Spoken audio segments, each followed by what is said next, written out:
All right. Hopefully it won't go out of focus. All right. Hey, this point's trigger point. This week's trigger point. Sorry. And we got Derreck Long. How you doing, Rob? From Quest, and he is here to teach me everything about IRAs because I don't know anything about these things. Apparently, I found out today that you can lend to an IRA to jet lending. I had no idea, but we'll get into that. Absolutely. What you been up to, man? Man, I've been doing a lot of travel lately for Quest. They get me flying all around the country talking about self-directed IRAs. I get to speak at the Capitol next week, which is really cool, just on to Congress about some up-and-coming bill changes. And I'm a big nerd. Okay. So all I do is travel and talk. Well, hey, there's nothing wrong with that. I'm actually kind of jealous of your job. So you were in the military, right? Yeah. So when I was in the Army, I was what they call a 15 Yankee. Fancy way of saying I always tell people an Apache mechanic. Yep. But I loved aspects of it. I love the guys, but man, real estate's so much better. It really is. Yeah. You meet the same group of people, like you really do, but you make more money. Yeah. Well, and everybody knows that I was in the military as well. So we were just talking before we started, is that like you were one of the first people I met in this industry, and you're like, oh, you were in the military? I was in the military, and we kind of hit it off. But man, I'm glad thank you for coming on the show. I really appreciate it. I've been trying to get this kicked back off this year, and we've had some really good guests. But I think today, man, I want you to teach me, because I'm going to play dumb here. I know a little bit to be dangerous, but I'm going to act like I'm done. What does Quest do? So for starters, the way I teach all my classes and everything like that is I start off and I talk about it from an IRS standpoint. You got to remember, so my job is to read and interpret IRS tax code. Most boring thing you can imagine, right? Mm-hmm. But if I take that, then how does the IRS, review and look at us investors? And I tell everyone they put us in two categories. One is a taxable category, right? Mm-hmm. So when you do an investment, when you work your job, when you flip that house, when you have a tenant, when you have a renter, and you make money, you have to pay your taxes on it. Yes. So if you make $100,000 a year, you might only get to keep about $75,000. That's pretty normal. But did you know we could use a non-taxable entity to do those same things? No, I did not know. So a non-taxable entity, when we say this, people think of church, charities, nonprofit organizations, something like that. But your retirement account actually files the same tax return a church would. Oh, wow. Right? So your retirement account, whether it's an IRA, a 401k, can actually do all the same investments you're already looking at doing. And none of your profit would be taxed today.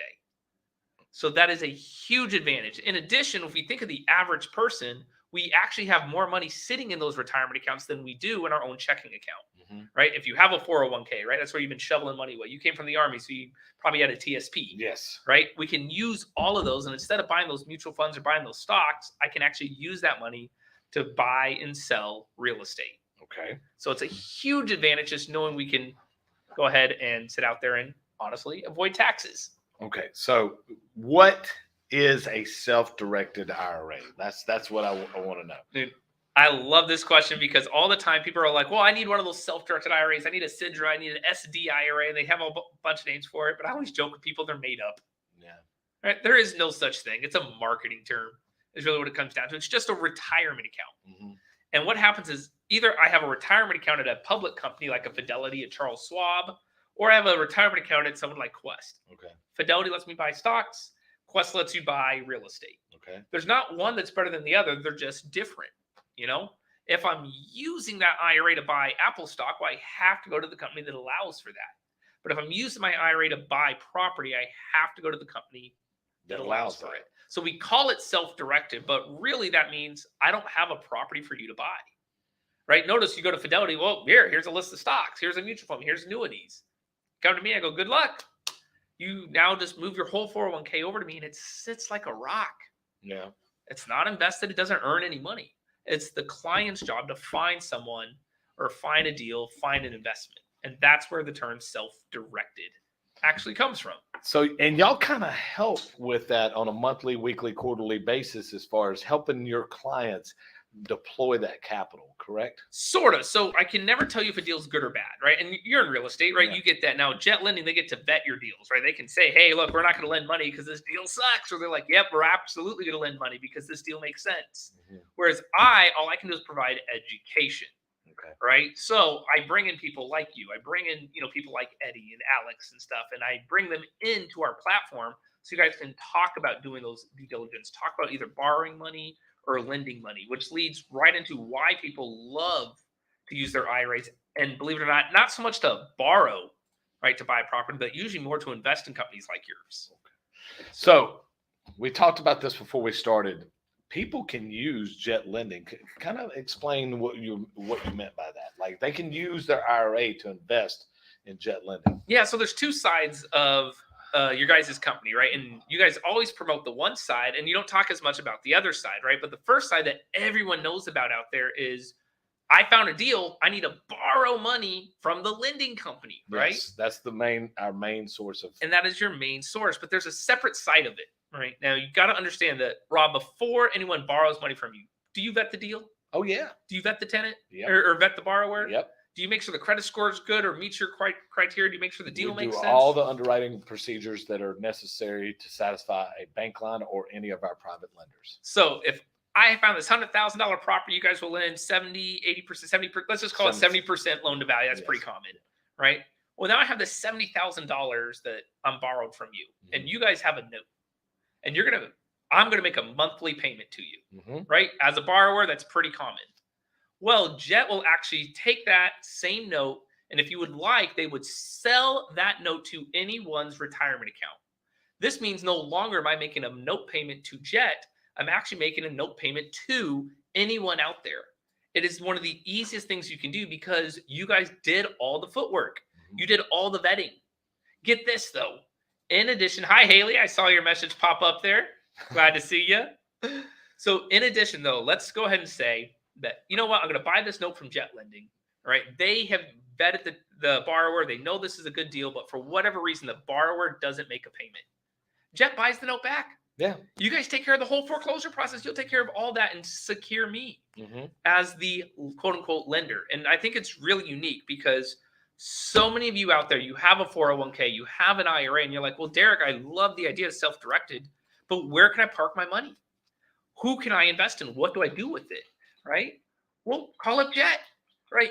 They can literally take that same retirement money and invest directly with you guys and immediately be getting a great rate of return that is secured by real estate that with very minimal risk to them because you guys did all the due diligence. And if something goes wrong, you guys will back the play. So the file's underwritten. Your loan is secured by real estate, and it's a win-win for you. Yeah, it's a win-win-win. It's a win for everybody. Yes. So love it. And that's one of those things I think a lot of times people don't realize is an option, right? They're like, well, Derek, I got that 401k, I got that IRA. What should I do with it? Give Jet a call. Yeah, most people do not realize that we have a lot of private lenders that give us extra capital to deploy, and they get a rate of return. And we can definitely talk to anyone that's willing to have a conversation with us about that at any given time. Absolutely. But you know what? Enough about Jet. Even though this is a Jet Lending sponsored show, I want to know about this trip to Washington, man. You got to tell me a little bit about this. I had no idea. So tell what you actually do for Quest now. So in 2020, there was a bunch of bills that were almost at the point of passing, right? And these bills were labeled under the Secure Act, where pretty much it would have prevented all accredited investors to invest with people like Jet or invest in multifamily deals or invest in these things. And what happened was Quest, we took a big stance. We partnered with a company, and I got to go speak in front of Congress in 2020. Now, during that process, it was funny, is all I was supposed to do was sit there and just be quiet. To say if they had questions about IRAs, they'd come to me. Indirectly, the guy that we had show up, like that was supposed to be running the meeting, was hungover. He was terrible. Oh, wow. And so on the fly, I took his spot and I spoke there. Well, this government relations committee loved it so much, they actually promoted me and kind of now Quest represents all retirement companies at the Congress level. Oh, wow. So on a consistent basis, on a quarterly basis, what they do is they actually bring us in to talk about these up and coming bill changes. Is it going to affect your retirement account? Is it going to affect the real estate investor? And that's my job now, is I get to actually go through every one of those processes on a consistent basis at the Congress level. You know what? I can't believe he's even on our podcast today. We got a celebrity, ladies and gentlemen. I had no idea. It's boring. It is so boring. You have no idea. Hey, anybody that's rubbing elbows with congressmen and senators, I mean that's a pretty important job for anybody to get to know you, and anybody to like say, hey, I want to learn more. Yeah. So next week you're going to Washington. What's on the agenda? Yeah, so if you can talk about it. No, yeah, absolutely. So next week at the Capitol, what's going on is there was a bill put in place under the Secure Act 2.0, right? And pretty much what would end up happening if this portion passed is no longer would real estate investors be able to buy properties in any HOA area. Okay. All right. Now, when we think of this, and I'm just like, and I'm gonna put you on the spot, but realistically, Rob, in Houston, what is the percentage you think of houses under HOAs? Oh Lord, I'd say 75%. So he's saying 75%. Believe it or not, it's 94%. Okay, I knew it was high. Yeah. All properties, and this is, and I'm saying Houston, but this includes the surrounding areas, Katy and Spring and Richmond and Sugar Land, all of them. 94% of all of Houston is under HOA. Yeah. Can you imagine just for a minute investors not being able to buy those properties? Oh, that'd be detrimental. It'd be very, very, very detrimental. In addition, let's figure out why then this happened, right? Is if HOAs don't want investors coming in, who's going to fix up those properties? A homeowner's not coming in and buying a house they need to fix up. They want a home that's ready to move into. Yes. The investor's the one that does that. In addition, the investor's the one that comes in and hires local businesses. They hire the concrete guys, the construction dudes, the plumbers, the electricians, the trades, right? They're hiring local small businesses. So if this happened, what would indirectly be happening is you would be affecting so many small businesses you wouldn't even realize it. And that's just Houston. Understand, I'm talking at the Capitol for across the U.S., and this was going to go everywhere. So I had to dive in deep and figure out why was this presented this way. What happened was at the Wall Street Journal level, ultimately, they were trying to prevent hedge funds from coming in buying up entire neighborhoods. Mm-hmm. Which is actually happening, though. It is. Yes, it is. So this bill was actually supposed to prevent that, not prevent the investor.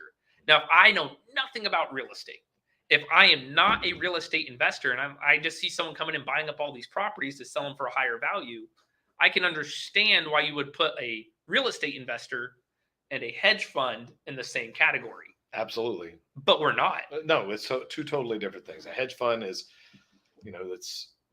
they have unlimited capital. Yeah, unlimited capital. Average investor, me, going and buying a couple of rentals, that's a total different thing. It is. So the hedge funds essentially are trying to buy up the affordable housing so that they can have a monopoly over that. Correct. If you did not know that's going on, I promise you need to do the research because it is actually happening. Yeah. So what ultimately ended up happening is my job, you have to remember, is I can't go there and attack them and tell them you're stupid. Yeah. Right? I can't be like, hey, I mean, you could. Right? But it doesn't work. Yeah. Right? So I got to be very tactful about this type of stuff. So first off, I figure out which congressmen or women am I talking to? And believe it or not, I do a lot of background research. Right? I find out that most of your congressmen and women are real estate investors. Of course they are. Right? Because that's where you make your money. Of course they are. So I make sure they know and understand that no longer would they be able to own any of those properties, whether they're lending on it, whether they're borrowing it, no more investing in those syndications, no more nothing. Next is I need to describe to them that this bill was not actually bad. It wasn't meant to be bad. All right. It was actually meant to be good. It was just they mixed up terms. A hedge fund and a real estate investor, drastically different. And usually what ends up happening is when I get to talk about these things, it's just from a form of education. Most of our House of Reps and senators, they don't understand the difference of some of these things. So you bring in an expert and we get to describe it and sway them one way or the other. Well, hopefully it's going to work out to where you sway them for the benefit of all the investors, Absolutely. not only in Texas but across the United States. So Yeah. that's awesome, man. Yeah. That's awesome. What do where do you think it's going to go? So the Secure Act 2.0 actually was passed the House for they had two sections of it. One that I'm going to call the positive section, one that I'm going to call the negative section. But the positive section passed the House with a 94% approval rating. So what that means is that percentage of approval rating, you had Democrats and Republicans both saying yes to the same thing. Yes. So that's rare, right? Yeah, Hey, look, everyone agrees that this is a good thing. Yeah. But that's on the good side. So on the negative side, a lot of things got halted, and they're rewriting it. And that's what I'm going there for actually this coming Tuesday is to actually participate in the legislative writing aspect. That's awesome. Awesome. So make sure that we're all taken care of out there. Definitely got a celebrity in the house, guys. He's going to rub elbows with congressmen and senators next week, right? Yep. So, do it on a quarterly basis, actually. that is awesome. So let me ask a little bit deeper about something that's about to come up, and something I think everybody's pretty excited about. Let's talk about this Quest EXPO a little bit. All right. So if you guys are unaware, Quest is hosting a giant real estate convention. Love this event. Right? Love it. And we call it our expo. But what we do is we bring in speakers like Eddie Gant will be there, and stuff. But we bring in speakers from across the U.S. to talk about different topics in real estate. I don't care if you're a renter, a fix and flipper, doing land, oil and gas, Airbnbs. We bring in an expert in that area. Mm-hmm. Best of all, though, no one is allowed to sell programs. I think we've all been there. Yeah. We've all gone to that event where the guy's like, hey, I'm going to teach you all this stuff. And then if you want to keep working with me, it's going to cost you $50,000. No. That is not this. It is 100% education where you can go in, you can meet good vendors, you can meet good real estate investors, you can network, find your next business partner, find your next, deal, whatever it is that you need. And this expo will start next week. Next week. Yep. It's next Thursday, correct? So it goes, Friday. No, it's Friday, Saturday, Sunday. We set up Thursday. We set up Thursday, but Friday, Saturday, Sunday. It's a 3-day event. You don't have to be there for all 3 days, but I'd highly recommend it. Yes. So great event. Last time we were live was in 2019, right? Yep. Yeah, so that was a great event then. Love going to the Quest EXPO. But there's somebody I think that's talking this year that I want everybody to know. Yeah. I think he was he's a Smith, isn't he? Yeah. He's a Smith, right? So what's unique is obviously the Quest, we have a large reach. We work across the U.S. We really do. We have about 150 employees where you have 2.5 billion assets under management and right around 400 million in cash not even invested. Now I bring all this up because obviously that attracts some bigger end people. And Emmitt Smith, the Super Bowl Hall of Famer, reached out to us and wanted to come in. Oh, wow. Right. And so what was unique is we actually have Emmitt Smith coming in and talking to us about real estate. Now, if you know nothing about Emmitt Smith, we're just talking about the football career first, is he's actually a humongous Hall of Famer. Granted, he played for the Cowboys. If you're a Cowboys fan, sucks to be you. Especially right now. Oh, man. Week 1, league quarterback, broken finger, out for 8-9 games, something like that. Yeah. Man, that's tough. I got a bunch of friends in the military and across Texas. They're like bummed out right now. I'm like, watching that Tampa game last week, I was just like, wow, this is brutal. Yeah, they got picked apart. But I mean, it's Tom Brady, 45 years old. Yeah, and Julio Jones now on there too. So, anyway, let's talk more about Emmitt. Yeah, so Emmitt Smith is one of those guys, and if you guys don't know this, a lot of high-end basketball players from the NBA or the NFL for football or NBL, for the major leagues and stuff, when they leave the sport, believe it or not, they end up dead broke. Oh, no, that's true. Right? It's 100% true. They were used to living this lifestyle where they're making $10, $15, $20 million a year, and then suddenly it's taken away from them, and they're still spending $10, $15, $20 million a year. You can't do that.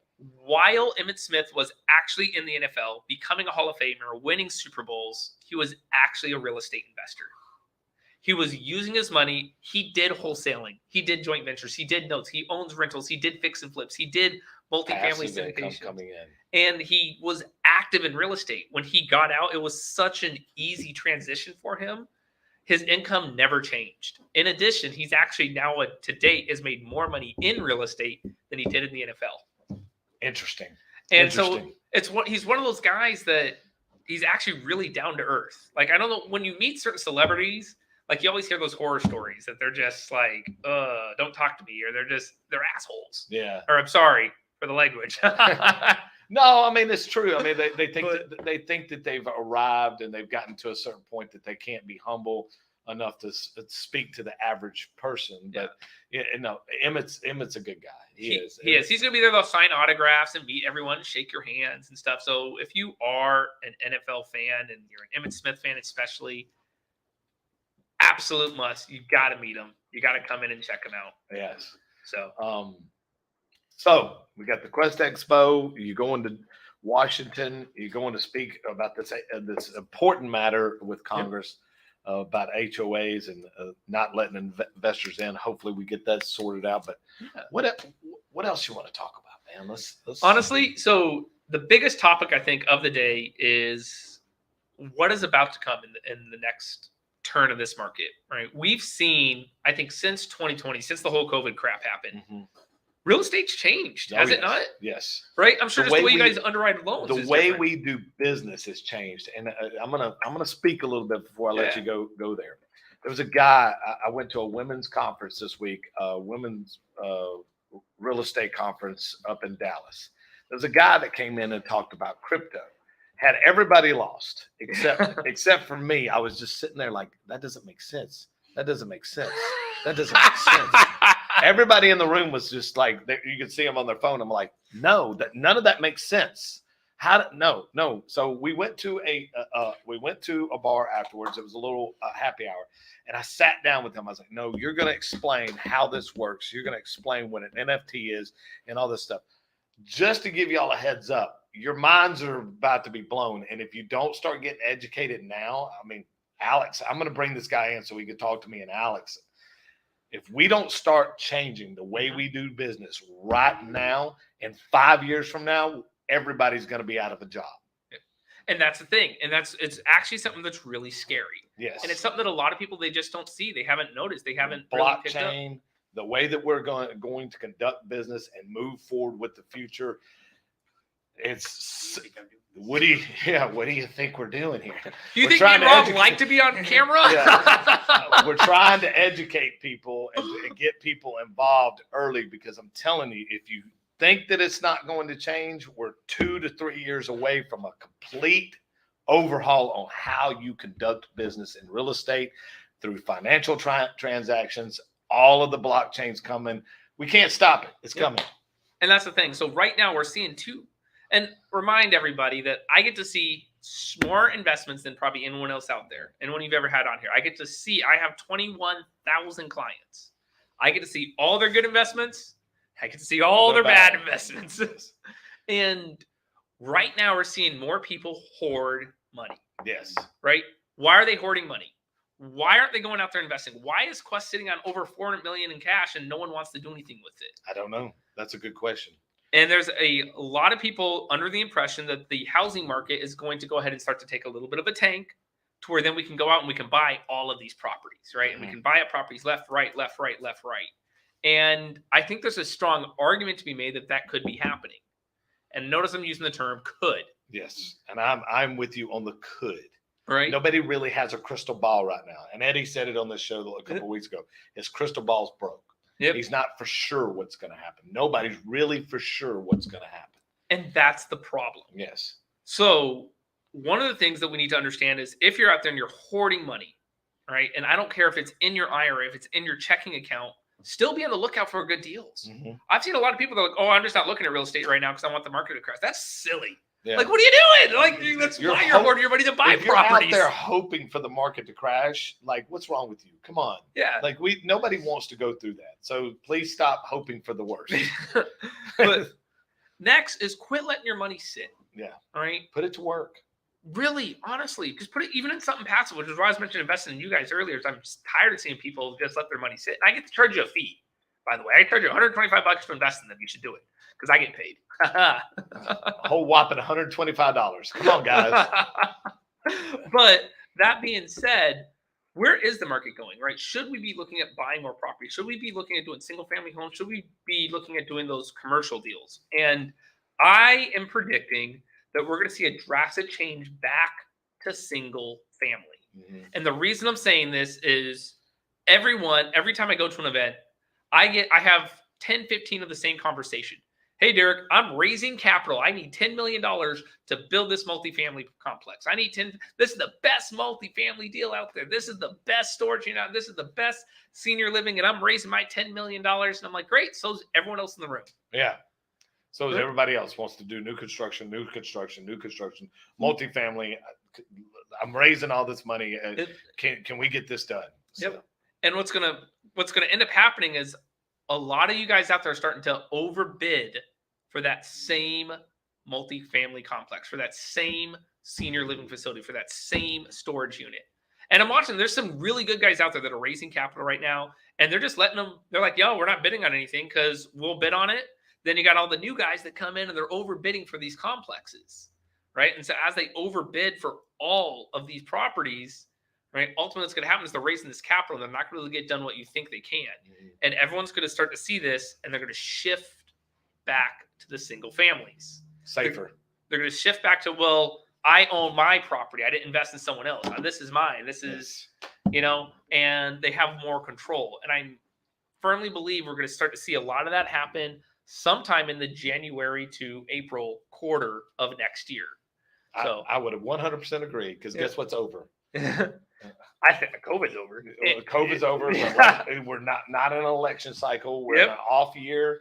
And then everybody can say, okay, hey, we can calm down and we can shift our focus and we can go this direction. The midterms for the elections in November. Once we get past that, I think we're going to see this big shift back to the single family holidays. Side. Yep.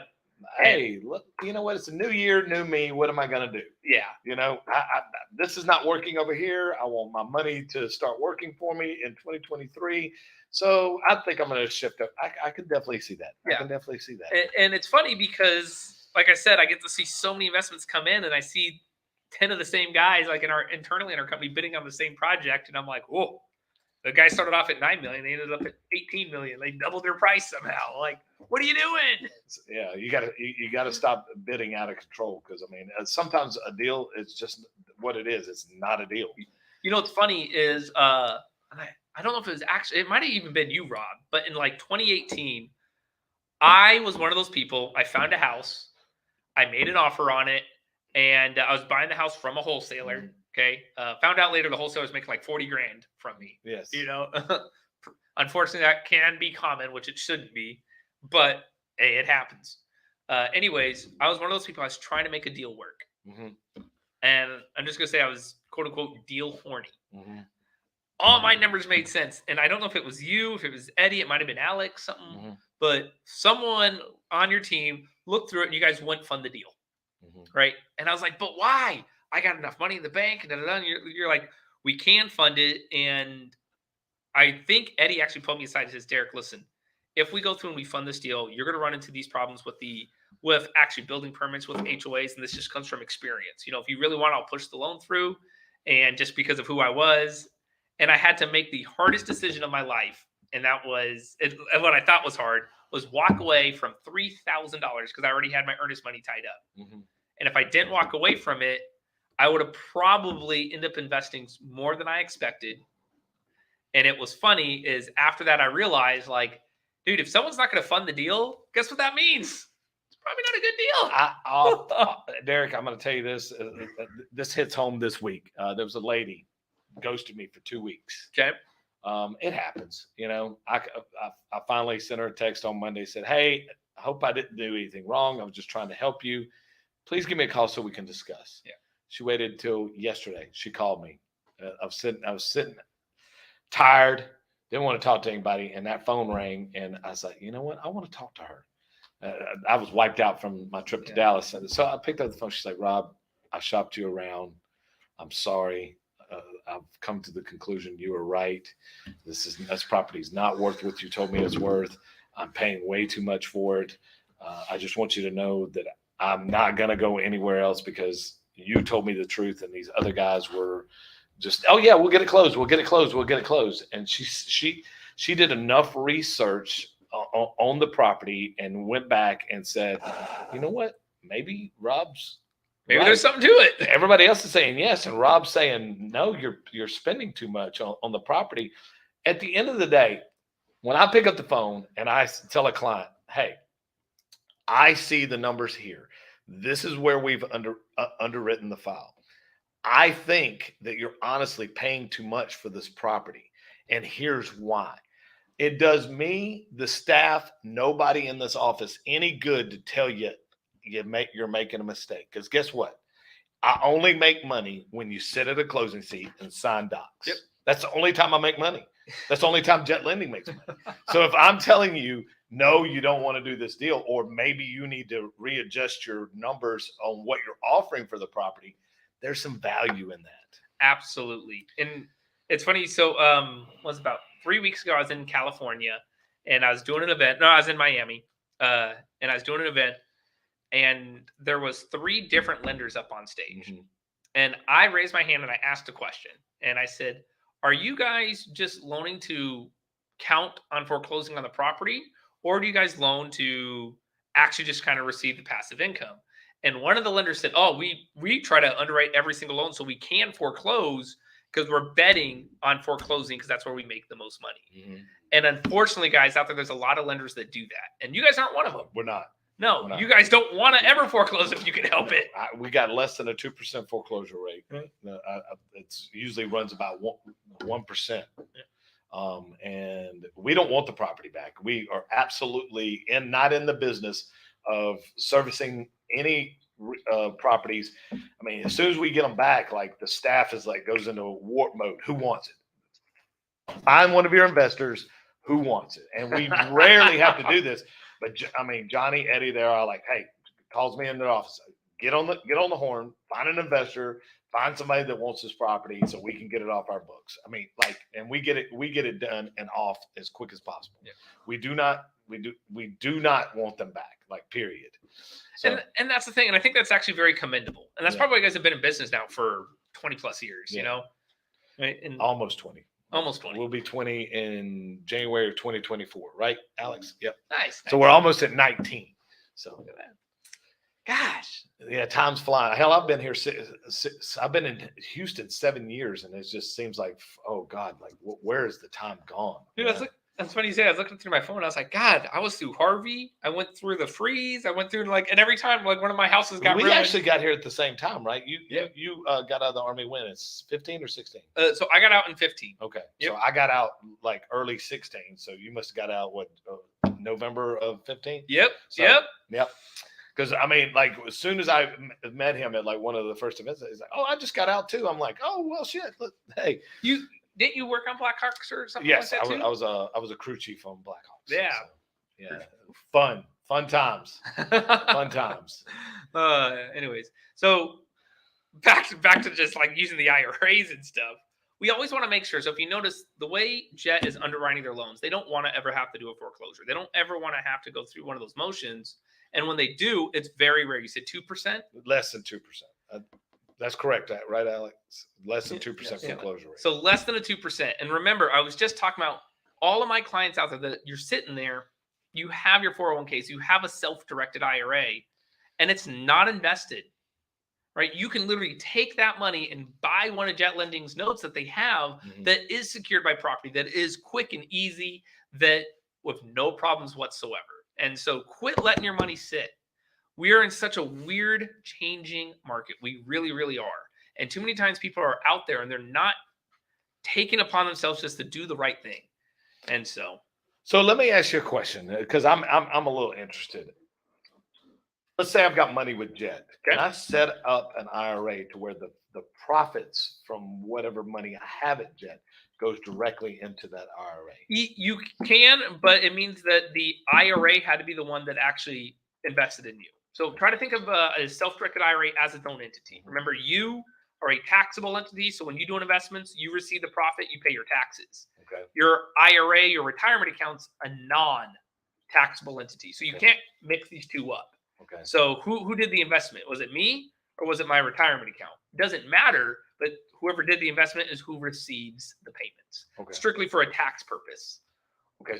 So let's say, for instance, I get the payments. Can I then put them in the self-directed IRA? You can, absolutely. So if you receive the payments personally, you can make a contribution to the retirement account, but only up to what they have. They give you a contribution limit, Which is, I think, what, 5,000? Well, it's 6,000 if you're under 50, 7,000 if you're over 50. Okay. So it's not very much, right? $6,000 nowadays, unfortunately, is not a whole lot of money. But it can add up over time. It absolutely can. So, guys, for you young guys out there, if you're out there and you want to invest in real estate and you want to passively invest in real estate and you want to start building a self-directed IRA, you need to start now. That way, when you get to 65, and I talked about this with Chris Bounds, and I posted a video about this. Time is everybody's enemy. It is everybody's one thing that they can't get any more of. I posted this video. Is very good interview with me and Chris. It is the one commodity we don't have any more of. Like the next 30 minutes, we can't get back. I'm 35 minutes older. You are as well. But you've got to do the best you can with what you have. Absolutely. And you nailed it. Too many times people are just wasting time, and think about all that time your money's sitting on the sideline not doing something. Yes. Or you're not, because you're waiting for the market to crash. Or you, period, are sitting on the sidelines not doing anything. Like, you're not getting any younger. You're not getting any better looking. You're not, I mean, I mean, you, of course, you, but you know, at the end of the day, you can't be sitting, if you talk about it with no action, you're never going to get anywhere. And that's what this whole Trigger Points is about, is to motivate people to get out there and say, you know what, I'm going to start today. I'm going to do this. You came out of the military. I'm sure you had a path. What do you think you were at where you wanted to be, or you were right on target? Oh, I was beneath what I wanted. Mm-hmm. Okay. I absolutely was where I wanted to be, but that's okay because I still had a target. Yeah. Right. If I shoot for the moon and I fall short, that's okay. Yeah. Right. And I think too many times people get upset and they lose their momentum. They lose their goals, mm-hmm. you know, and you probably are very familiar with this, but I always say one of the things I live by is embrace the suck. Oh, yes. Yes. Right. Of course. Yes. Embrace the suck. Staff duty. So I always relate to that, because anytime I'm like, man, I don't want to go to work, or man, I don't want to make that one extra call, or man, I don't want to get out of bed because I drank too much the previous night or something like that. If you just embrace that sucking aspect, right? And you're like, you know what? I just got to get it done. And you're going to get up and you spend that extra time doing whatever it is. You wouldn't believe how much it changed your life. Yeah, it does. I mean, and it develops habits to where you're like, you know what? No matter how hard today's going to be, I've got to get through it. Yeah. You know, no matter how much I hate Mondays, and that you can ask my wife. Like, she'll call me at noon every Monday. Is it a good Monday or a bad Monday? I was like, it's just a Monday. I hate Mondays. The reason why I hate Mondays is because I get to spend all this time with my kids and my family. And then I have to come to my secondary family, and I miss them, like immediately miss them, because I spent all this great time with them. Yep. And I'm like, oh man, I wish I could have that weekend back. Now I've got to wait 5 days to start it all over again. But it's okay, because you get it in here and you start helping people, and you start helping investors achieve their goals and achieve what they're trying to invest. And that gives you a sense of purpose as well. Yeah. So you got to embrace the suck, but you've got to also enjoy the moments that you're helping people. Absolutely. See, me and my wife have what we call a 2-minute rule. Is if it's only going to take 2 minutes to get something done, then I'm going to do it on the spot. I'm not going to delay it or push it to the future. Prime example, on average, it takes only 2 minutes to do the dishes. That's it. So option Maybe in one, your household. Well, option one, I can take my 2 minutes. I can take those dishes from the sink and put them in the dishwasher to start the dishwasher. Option two, I leave them in the sink and soak overnight. You know, It takes me 2 minutes to take out the trash. So I can walk and take the trash out, or I can just let it sit there and do I'm going to push in the trash and just let it overflow. Yeah. And once you start to slowly do these little things that you would used to delay and push off, it changes everything. It really does. No, it does. It does. Last night, my wife asked me, "Did you check the mail?" I'm like, "No." She's expecting something. It's 9 o'clock at night. I was like, It'll take me just real quick." I didn't argue. I didn't say anything. I just got up, said, "All right, I'm going to check the mail." 9 o'clock at night, exhausted. Mailbox is not right outside the house. These community mailboxes. I don't know who the hell invented them, but I wish I could go back in time and beat the crap out of them. It's like 50, you got to walk down the block to go check your mail. And it's the dumbest thing ever. But anyways, U.S. Postal Service, change that shit. Change it right now. I want my mailbox in front of my house. All right. So, anyways, I walked down there, I grabbed it, and she was so happy because I did that for her. It's the little things and doing the things that suck, having to walk down the mailbox. But you're right. 2-minute rule. That's a good rule. I think I'm gonna start using that. Yeah, I like. Hey, little tidbits. Happy marriage. 2-minute rule. That could be used in more than one occasion. The 2-minute rule. So let's get we got about 20 minutes left. Let's get kind of back on topic of how you and Quest can help people. So the first thing is we love to help people with education, which is why we're hosting that expo next week. Okay. Right? Is the expo, we have probably about 500 people showing up there, all different walks of investing life, right? Some of you guys will be brand new. Some of you guys will be investing for 30 plus years, So knowing that, Quest's job is really to educate everyone out there. We want to make sure that anyone that's attending gets what they can, right? They get the right education. Ask one of the attendees or ask one of the people you'll see, we're going to be wearing little badges. Hey, I'm looking for capital. Hey, I need a lender. Hey, I don't know how to get started. I know I want to do real estate, and we will introduce you to the right individuals first off, right? And the ticket's like $150, for a 3-day event. It's well worth it. It's right in Houston. And you get to meet Emmett Smith. Yes. Ignoring that, Quest, we really want to take it upon ourselves to make sure people understand the importance of retirement. I don't care whether you're a Republican or Democrat. By the time someone like me, right, I'm 36 years old. When I reach my 70s, most likely Social Security won't be there. Most likely. Right? Most likely Social Security probably won't even be around for the next 10 to 15 years. But we got to understand this. So what do we do differently? And that's having a retirement account. It doesn't need to be a Quest. Of course, I'm biased. I say, hey, set up an IRA with me because that's my job. But in general, we always educate and teach people that they need to be saving. Not only do they need to be saving, they need to be knowing where to invest it. When we put our money just in those Fortune 500 stocks, or those mutual funds, those annuities, those CDs, you realize that someone else is making money off you. Someone else is in control of your biggest pot of wealth. That's not right. We want you to take real control of your own wealth. We want you to figure out what it is that you want to invest in. Do you want to buy Apple stock? Great. Let me introduce you to someone that will help you buy the Apple stock. You want to just put it in an annuity? Great. Let me introduce you to someone that can do that. But if you are truly out there and you're like, you know what? I actually need to probably do something different. I need to build wealth, not just for me, but maybe for my family. That's where we come into play. We can help you in so many different ways, from educating you on the types of investment in real estate, right, to who and where to do your due diligence with, right? We really, really can. Lastly, guys, there's nothing like when you get that first check and you realize that all of it is tax-free. Yeah. All of it. Tax-free. I love that. Free. I love that tax-free word. Tax-free. So I love the tax-free aspect. Too many times people don't realize they don't take advantage of it. Mm-hmm. We all work our jobs, right? You're probably in a 20, 25, 30% tax bracket, right? You realize that same fix and flip could have been done in your retirement account tax-free. Mm-hmm. Nothing would have been reported. It's a big difference. Huge.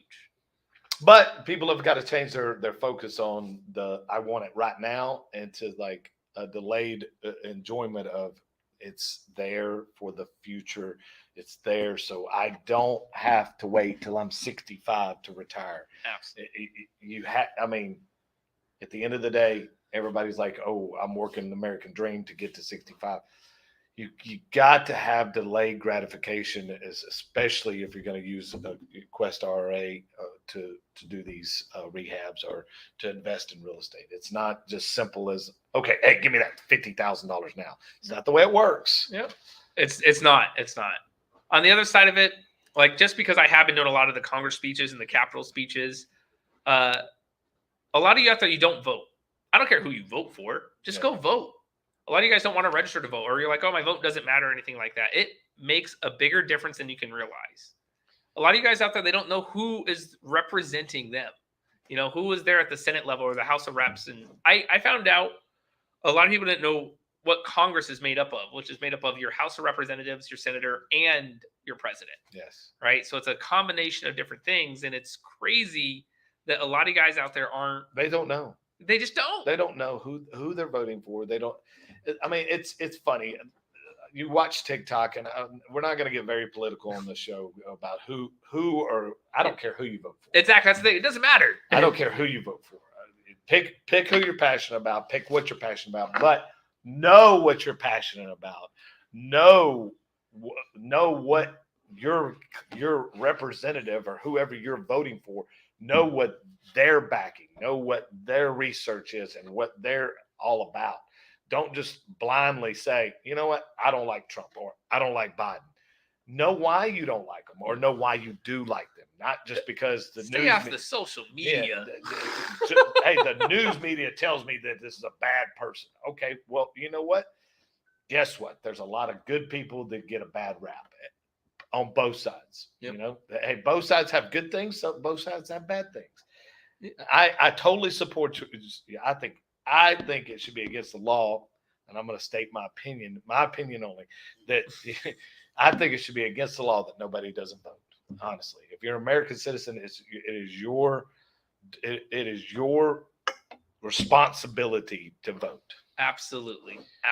Which literally leads right back to even real estate. Yes. You realize that just because a wholesaler told you the deal is good, it's probably not good. Yeah. You have to do your own due diligence, right? You have to make sure you're out there. You have to make sure you understand. And when we say comps, a lot of people throw this word around. What do we mean by comps? We want to know literally, I call it the scope of the project. Yes. Right? Like, all right, so my plan is to honestly buy the house, fix it up, and flip it. But if I can't flip it for whatever reason, will this make a good rental? What are the rents in the neighborhood? Right? Oh, it would make a good rental. Great. So now this is giving us something more to work with. All right. What else are we looking at? Well, is there an HOA aspect in the area? How much is the HOA? Is it in a flood zone? Is there insurance tied to it? How much is the insurance? Right? Now let's look at the contract stuff. Right? Is this a wood house? Is this a brick house? Right? Because I can tell you they're drastically different when trying to rebuild. Is there a foundation issue? Is there no foundation issues? How old is the foundation? Is it just a crack going up and down, or is it going left and right? You know, and all these little things you guys need to be doing your own due diligence on. So make sure that you're leveraging companies like Quest to get your education, leveraging lenders like Jet Lending that also educate you on these processes and what you need to do, and the difference between a house on a busy street and a difference between the values of a house that's on a busy street that's flooded. It's not the same.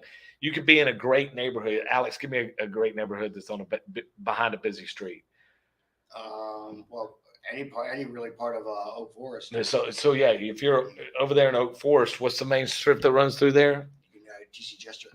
TC Jester. The properties that are on TC Jester and the properties that are out that actually in Oak Forest. If it's on TC Jester and you're backing out into a 4-lane highway, it's going to affect values. Absolutely. You need a lender that's going to be able to tell you that. Oh no, no, you don't know what you're talking about. Sure, go ask. Go ask any mother if they want their child in a front yard where it's a 4-lane road going down the street. The answer, I guarantee you, is hell no. I don't want my child playing in the street. Yeah, and that's the thing, guys. So Jet Lending, Quest, I think that's one of the reasons we've worked so well together over the last 20 years is because we do the same thing. We educate. We educate investors, right? We educate people, and you choose your area, right? And that's all we're trying to do. We want to make sure people get good information out there, which is why Rob brings on all sorts of people on this podcast to make sure you guys are getting good education. And we do this not to toot my own horn or anything like that. No. I'm not a horn tooter. I mean, there's a lot of people out there that I'm a tutor. They'll beat their chest. I'm better than you. Blah blah blah blah blah. No, we have all here grown what's the word? A culture here at Jet Lending to educate, to team building, to build those relationships, to have people in your corner that you know are going to protect you when times are not the greatest. And you need that in a lender. You need that in somebody like Quest. You need that in somebody like a good contractor building those relationships. It's imperative to building your real estate business as a whole. Yeah. So Absolutely. So, well, you got anything else you want to share with anybody before we finish up? honestly, guys, just get started. I always end every single type of podcast or class I always have with just saying to get started. Too many times people are out there, they're just sitting on the sidelines, and stop doing that, right? Take a little bit of a risk. You don't need to risk your whole life savings or anything like that, but get started, embrace the suck, and reach out to Quest, reach out to Rob over at Jet. Let us help you out. Yeah, that's really it. Well, I mean, at the end of the day, to finish this up, look, real estate is the one thing that's forgiving. It is. If you get into a bad real estate deal, time, which is our enemy, is our only enemy, will fix it. Absolutely. You can either rent your way out of it, or you can wait till the market shifts up or down. I mean, if you can hold on to it long enough. If you can hold on to it long, or you can owner finance, which you know what, we're going to get Eddie to do a class on that, and I'm probably going to put my foot down and say, no, we're going to pick a Saturday. We're going to do an owner finance class, and I want you to teach it, and I'll get the people there, and hopefully we can get that done, because there's a lot of people that this new opportunities that are coming up is going to be very, very beneficial. Eddie Gann's probably the best person to teach that class too, because he was so involved in the Dodd-Frank Act and stuff as well, that it would really drastically help if you have any questions about seller financing. So, well, how can people get a hold of you, Derreck? So the best thing is to honestly just either email us at iraspecialist@questtrust.com. So that's IRA specialist with an S at the end, questtrust.com. Or I say our number right there on the screen, but the 281-492-3434, and you can give me a call at any point in time. That's a non-automated line. Like literally, I think we're one of the few banking institutions left that we don't use an automated system. Okay. So, well, and y'all all know how to get a hold of me. You can call me here at Jet Lending. My phone number is 903-806-4400. You know how to get a hold of me. It's easy. I'm on Facebook. Just leave a message, send social media. Any way you can get a hold of me, you know how to do it. Derreck, I appreciate you coming on this week. Thanks, Rob. I appreciate you. Next week, don't know who we got coming on next week. I got to get somebody scheduled. I got to get somebody scheduled. We'll have Emmett Smith. Oh, no, I know who. Jennifer Hernandez. Yeah, that's who's coming on next week. That's right. Jennifer, if you're watching, you're on next week. Awesome. So thank you so much, guys. Thanks. We're out here. Bye, guys. Bye.